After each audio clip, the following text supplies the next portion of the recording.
আসলো একটা বলরামের মা। আরে বहन यशोदा, আরে দেখ তোর ছেলে হয়ে গেল, কান্না করতেছে, ওঠ ওঠ, তুই এখন জানোই না। বলে নন্দ কে রাধা কি, বলে গোপাল কি।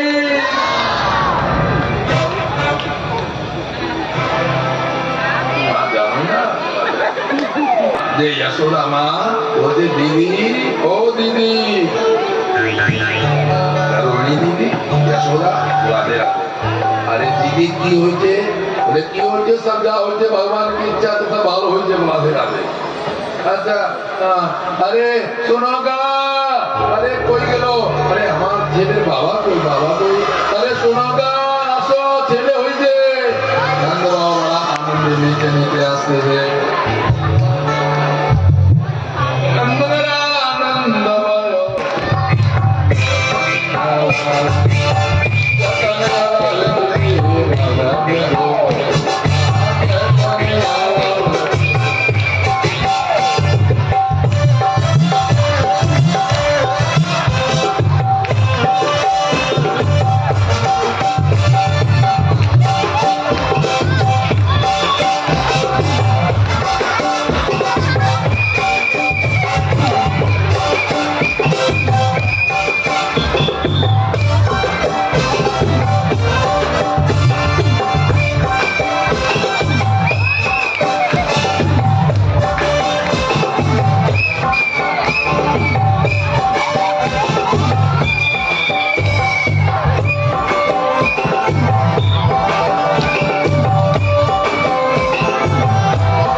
রাধে রাধে।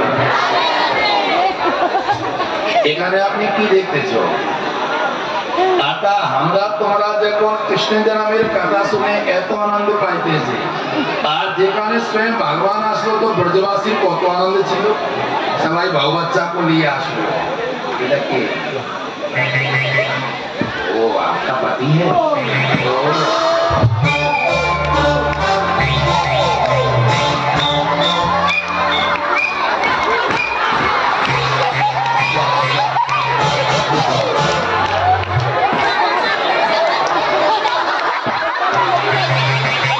এটা আপনি এখানে কি বুঝতেছ?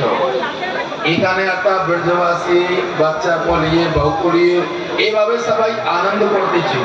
সবার মনে একটা আনন্দ আছে যে আমাদের একটা নন্দ বাবার ঘরে একটা ছেলে হয়েছে। এইভাবে কেউ একটা নাটক দেখাইতেছে, আনন্দ করতেছে। নন্দ বাবা ব্রজবাসীও को লাখো লাখো ধন দান করছে, তারপরে সোনা চাঁদি ইত্যাদি অনেক কিছু দিচ্ছে। তাই এখানে হারিলুট হবে, অর্থাৎ 50-60টা নিয়ে যাও। আর যে আপনি এখানে অনেক কিছু কৃষ্ণ জন্মে অনেক কিছু পাবে, ওটা কমিটি লোক মাঝখানে দিয়ে চলে যাবে। রাধে রাধে। আর সকালের জন্য প্রসাদের ব্যবস্থা, এখন কেউ উঠবে না, আগে হারিলুট হবে। রাধে রাধে।